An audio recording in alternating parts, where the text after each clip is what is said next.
ये मेरा दायित्व बनता है कि मैं भी आपको इसके बारे में अवगत कराऊं।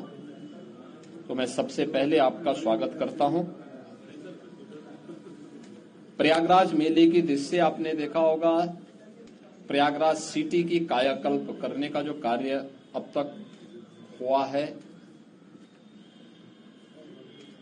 ये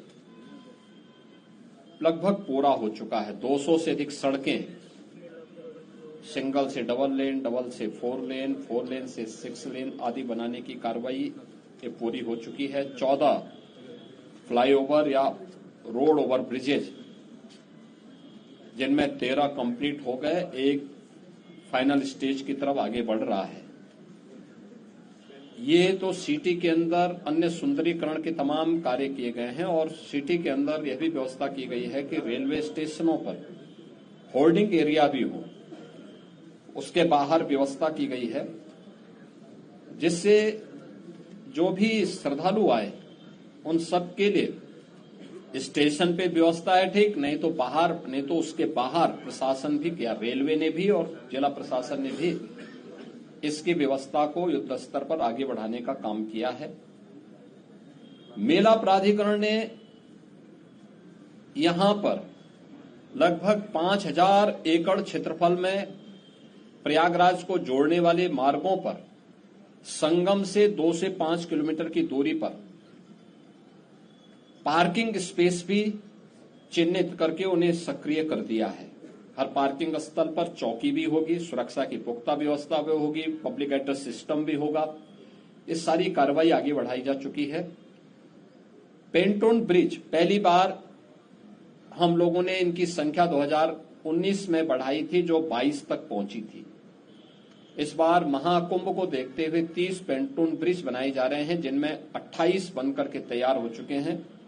2 अगले 3-4 दिन के अंदर वो भी बनकर के तैयार होंगे। 12 किलोमीटर का अस्थायी घाट यहां पर तैयार किया जा रहा है और लगभग वे सभी तैयार हैं। कुछ पक्के घाट बनाए जा रहे हैं। अरेल की ओर एक पक्का घाट बन रहा है, अगले 2-3 दिन के अंदर उसको भी कंप्लीट कर लिया जाएगा।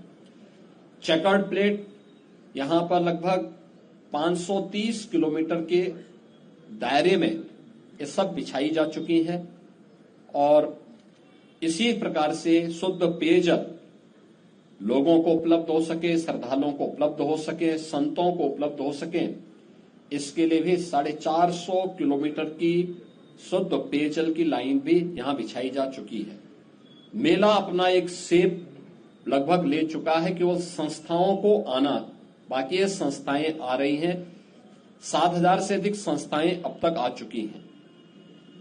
1.5 लाख से अधिक टेंटेज की व्यवस्था मेला प्राधिकरण ने यहां के लिए किया है और ये कार्यक्रम युद्ध स्तर पर आगे बढ़ रहा है और लोगों में उत्साह है। देश और दुनिया प्रयागराज कुंभ में आने के लिए उत्सुक है। उत्तर प्रदेश और देश के इस सबसे बड़े आध्यात्मिक और धार्मिक समागम को अपनी आंखों से देखना चाहता है।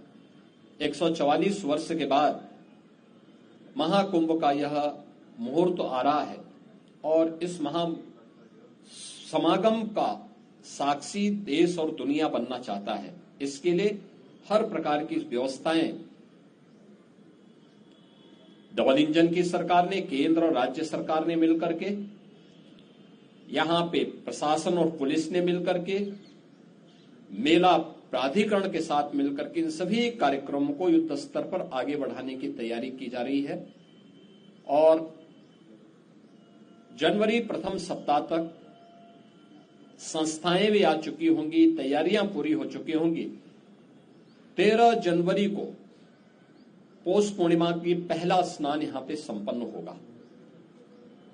मकर संक्रांति 14 जनवरी को दूसरा स्नान यहां पे होगा, जो अमृत स्नान भी होगा, जिन्हें साई स्नान कहते थे। 29 जनवरी मौनी अमावस्या, ये मुख्य स्नान में से एक है, जिसमें सबसे ज्यादा भीड़, हमारा अनुमान है कि 6 से लेकर 8 करोड़ श्रद्धालु यहां पर उस दिन आएंगे और उस स्नान में, यहां पे अमृत स्नान में सहभागी करेंगे। यह एक बड़ा आयोजन कुंभ का होगा और एक बहुत पवित्र मुहूर्त भी होगा। 3 फरवरी बसंत पंचमी है, फिर 12 फरवरी और 26 फरवरी ये 2 अतिरिक्त स्नान फिर यहां पे होंगे। कुल 6 स्नान होने हैं। मुख्य स्नान के दिन कोई भी प्रोटोकॉल नहीं होगा। पूज्य संतों के लिए, श्रद्धालुओं के लिए यहां पे स्नान की व्यवस्था के लिए सभी लोग लगेंगे।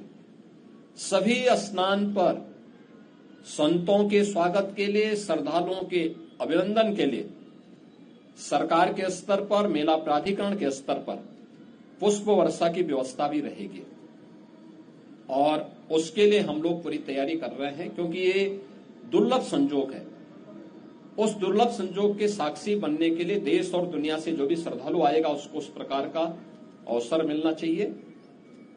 प्रकृति और परमात्मा की कृपा से, भगवान प्रयागराज की कृपा से, द्वादश माधव की कृपा और मां गंगा और मां यमुना की कृपा से ये पूरे कार्यक्रम सकुशल संपन्न हो। आज इस दिवस मैंने यहां बैठक की है, पूजा भी की है और आप सबके सहयोग से इस पूरे आयोजन को पूरी भव्यता के साथ यहां पे आयोजित करने का गौरव यहां पे डबल इंजन की सरकार को प्राप्त होगा, प्रयागराज मेला प्राधिकरण को प्राप्त होगा और प्रयागराज वासियों को प्राप्त होगा। मेरी प्रयागराज वासियों से ये अपील होगी कि स्वच्छता का और आतिथ्य सेवा का जो उदाहरण प्रयागराज ने इससे पहले किया है 2019 के कुंभ में, उससे अच्छा अवसर इस बार उनके सामने आने जा रहा है और हमारा प्रयागराज तो उसके लिए वैसे भी जाना जाता है।